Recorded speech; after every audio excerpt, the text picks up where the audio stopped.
두어 달 전 주일 예배를 마치고 2부 순서는 야외로 나간 적이 있습니다. 그날 뒤풀이로 커피숍에 갔었어요. 저는 그 커피숍에서 4명의 학생들과 대화를 나눴어요. 한 학생은 저와 친한 권사님의 둘째 아들입니다.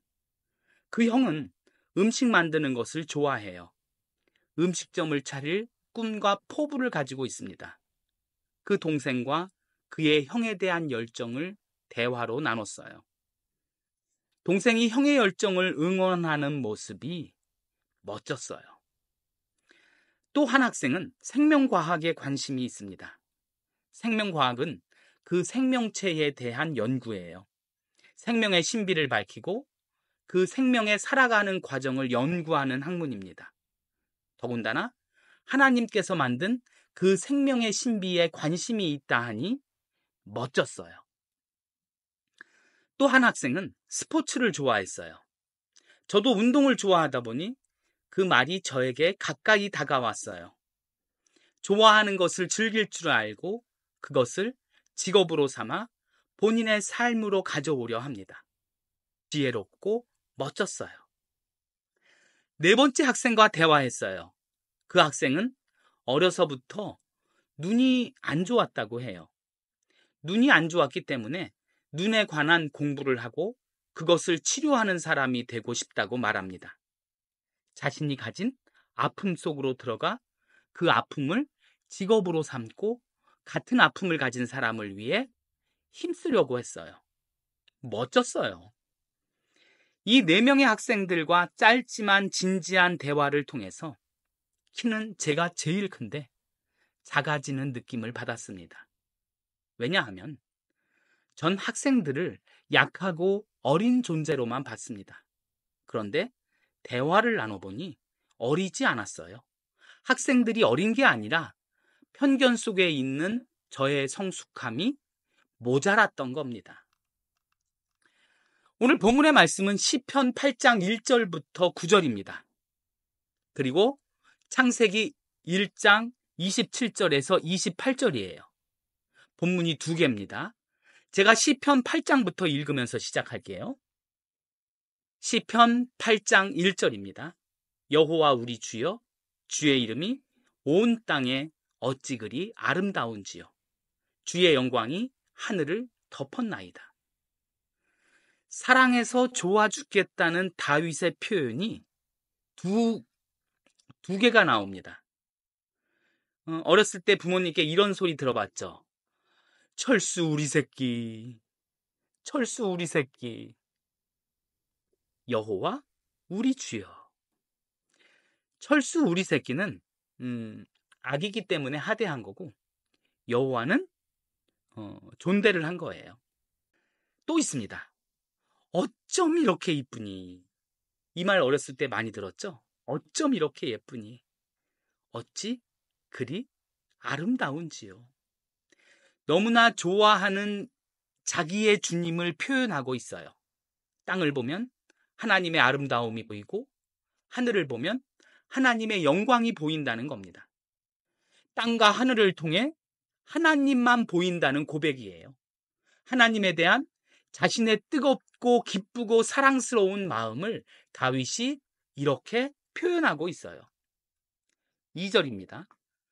주의 대적으로 말미암아 어린아이들과 젖먹이들의 입으로 권능을 세우시며 이는 원수들과 보복자들을 잠잠하게 하려 하심이니라.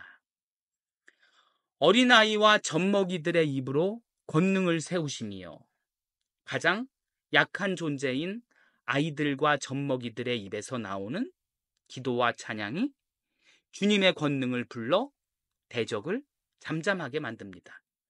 이게 무슨 말이냐 하면 강한 자가 승리하는 게 당연합니다. 그런데 약한 자를 통해 승리를 주시는 하나님을 찬양하고 있어요. 약하디 약한 존재의 입술을 통해 하나님의 권능을 발할 수 있습니다. 그분의 능력이 왜 위대하냐 하면 다음 절입니다. 3절, 4절입니다. 주의 손가락으로 만드신 주의 하늘과 주께서 베풀어 두신 달과 별들을 내가 보오니 사람이 무엇이기에 주께서 그를 생각하시며 인자가 무엇이기에 주께서 그를 돌보시나이까.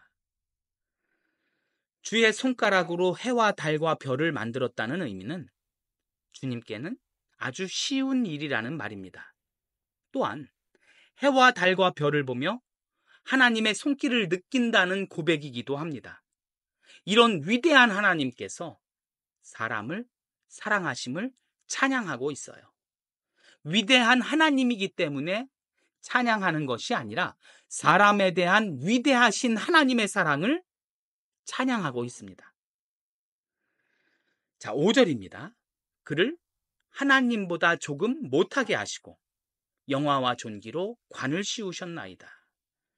위대한 하나님 앞에 부족한 인간이지만 그 부족한 인간을 통해 하나님의 통치를 이루고 사람을 귀하고 소중하게 바라보시는 하나님이라는 것을 말하고 있어요.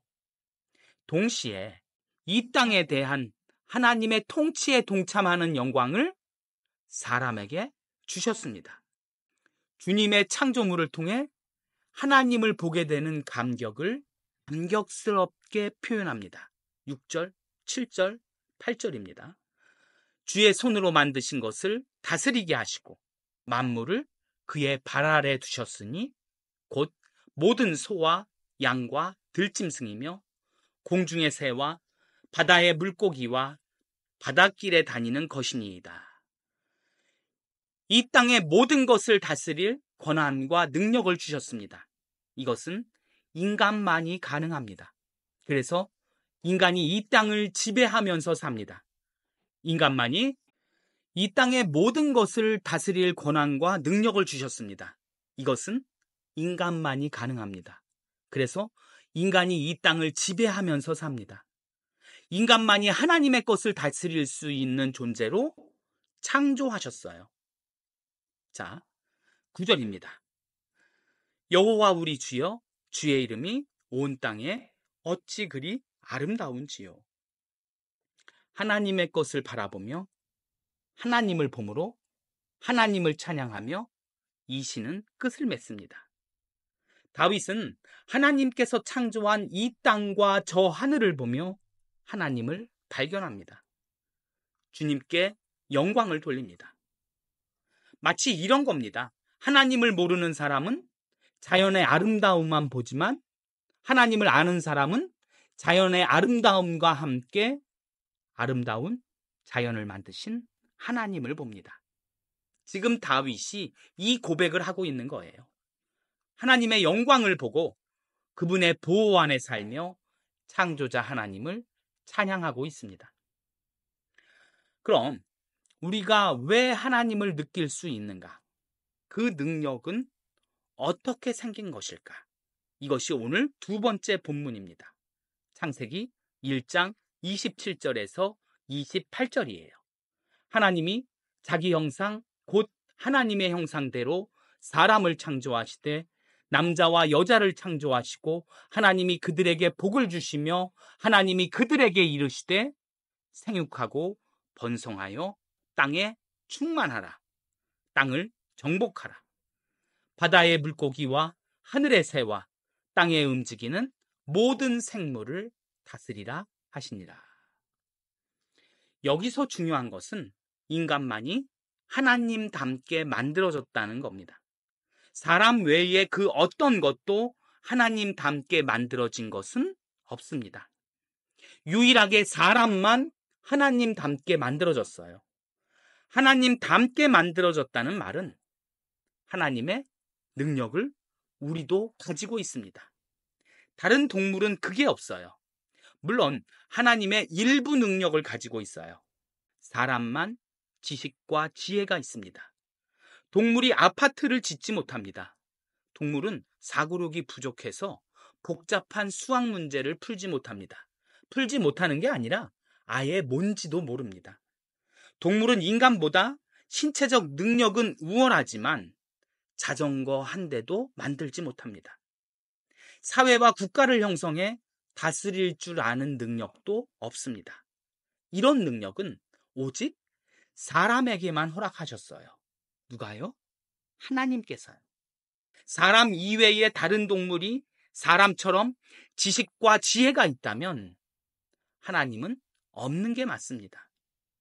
하나님의 말씀 성경은 사람만이 이 땅을 다스릴 존재로 창조하셨다고 말합니다. 사람만이 이 땅을 다스릴 존재로 존재한다는 것은 하나님의 존재를 증명하고 있는 겁니다. 하나님의 모든 집중은 인간에게 있습니다. 하나님의 형상대로 지음받았다는 말씀의 의미는 우리를 하나님의 자식처럼 만드셨다는 말이에요. 여기 있는 우리 모두는 하나님의 형상대로 지음받은 하나님의 작품입니다. 지나가는 노숙자 아저씨를 보면 지저분해가 아니라 저 사람도 하나님께서 사랑하는 하나님의 작품이구나.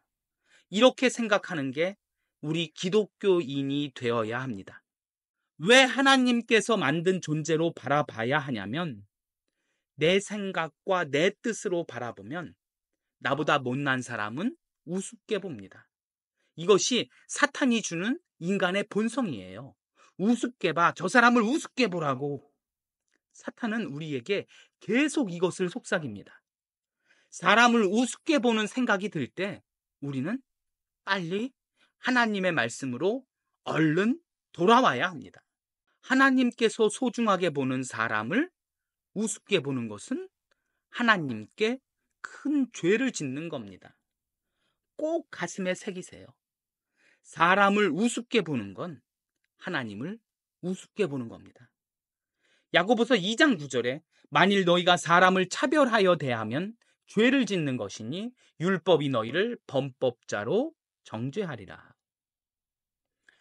자, 그럼 여기서 이런 질문이 생길 수 있어요. 저는 쟤를 우습게 보지 않는데 제가 저를 우습게 봐요. 말을 해도 안 됩니다. 이럴 때는 어떻게 해야 하나요? 자, 이럴 때는 성경은 우리에게 어떻게 가르치는가? 이럴 때는 거리를 두라고 합니다. 미운 거리가 아니라 피할 수 있는 거리를 두라는 거예요. 데살로니가 후서 3장 14절 15절에 보면 누구든지 이 편지에 한 우리의 말에 순종하지 아니하거든 그 사람을 지목하여 사귀지 말고 그로 하여금 부끄럽게 하라. 그러나 그를 원수와 같이 여기지 말고 형제같이 권하라.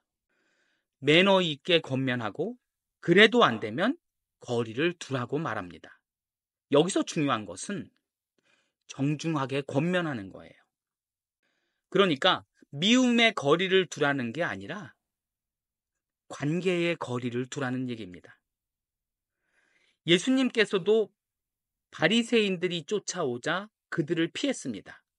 요한복음 4장에 보면 예수께서 제자를 삼고 세례를 베푸는 것이 요한보다 많다 하는 말을 바리새인들이 들은 줄을 주께서 아신지라.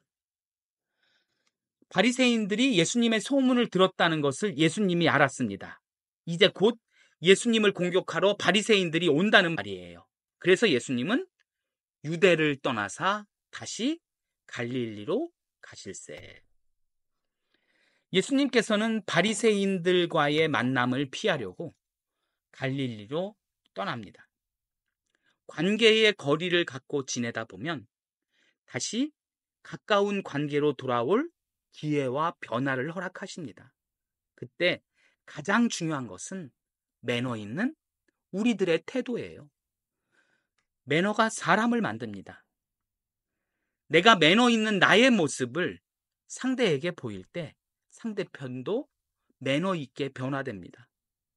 하나님께서 우리를 존중하는 그 존중의 마음이 곧 매너입니다. 대화나 행동을 통해 그 사람을 존중한다는 그 모습을 우리도 보여줘야 합니다. 예수님의 매너 있는 행동은 가난하고 어려운 사람을 향했습니다. 맹인에게 다가가 고쳐주셨고, 거동이 불편한 장애인들에게는 먼저 다가가 매너를 보여주셨어요. 가장 매너 있는 예수님의 행동이 무엇이었냐 하면 예수님께서는 병자를 고치고 이렇게 말씀하셨어요. 내가 고쳤지? 그러니까 나 믿어? 이렇게 말씀하지 않았어요. 어떻게 말했냐면 내 믿음이 너를 구원했어. 병자를 칭찬하고 있어요. 예수님은 예수님이 병을 고쳤는데 병자를 칭찬하고 있어요. 생각해 보세요. 내가 평생 앞을 본 적이 없어요. 그런데 어른이 돼서 예수님을 만났습니다. 몇십 년간 앞을 보지 못한 거예요. 그런데 예수님을 만나서 앞을 보게 됐어요. 그때 감격이 어떨까요? 그 기쁨의 크기를 우리는 상상할 수 없을 정도입니다. 그때 예수님께서 말씀하시는 거예요. 내 믿음이 너를 구원했어. 아무것도 안 한 사람에게 그 영광을 돌리고 있습니다. 고쳐진 사람은 또 한 번의 감동과 감격을 받게 됩니다. 인간을 얼마나 귀하게 여기시는 분인지를 볼 수 있습니다. 아까 본 창세기와 시편에 나온 하나님께서 인간을 존귀히 여기는 속성을 그대로 가지고 있습니다. 여기에 또 하나의 삶의 지혜가 있습니다. 친구와 무엇을 하게 되면 친구에게 이렇게 말해주세요. 너와 함께해서 잘한 것 같아. 또 친구가 무엇 때문에 즐거워하면 너가 웃으니 나도 좋다. 또는 넌 웃을 때가 제일 이뻐. 또는 친구가 슬퍼하는 모습이 보이면 그냥 옆에 앉아 있어 주세요. 혼자 도시락 먹는 친구가 있으면 친구들 사이로 불러주세요. 이런 것이 사람을 존중하게 하는 모습입니다. 하나님께서 사람을 존중하셨기 때문에 우리는 사람을 존중해야 합니다. 우리의 주인께서 사람을 귀하게 여겼기 때문에 우리는 사람을 귀하게 여겨야 합니다. 이것이 하나님의 뜻이에요. 예수님의 십자가의 사건은 사람을 살리기 위해 죽으신 하나님의 사건입니다. 사람을 살리기 위해 신이 목숨 바친 모습이 십자가 사건이에요. 죽으면서까지 우리를 살리려는 주님의 간절함이 우리에게 생명을 얻게 한 것입니다. 사람을 살리겠다는 하나님의 간절함이 없었다면 우리는 죽음 속에서 다시 영원한 죽음으로 가야 할 존재들이었습니다. 그걸 막으려고 자신의 목숨을 버린 하나님의 이야기가 십자가의 이야기입니다. 그 이야기는 사랑의 이야기입니다. 그 이야기는 죽기까지 우리를 사랑하신 우리의 아버지 하나님의 이야기입니다.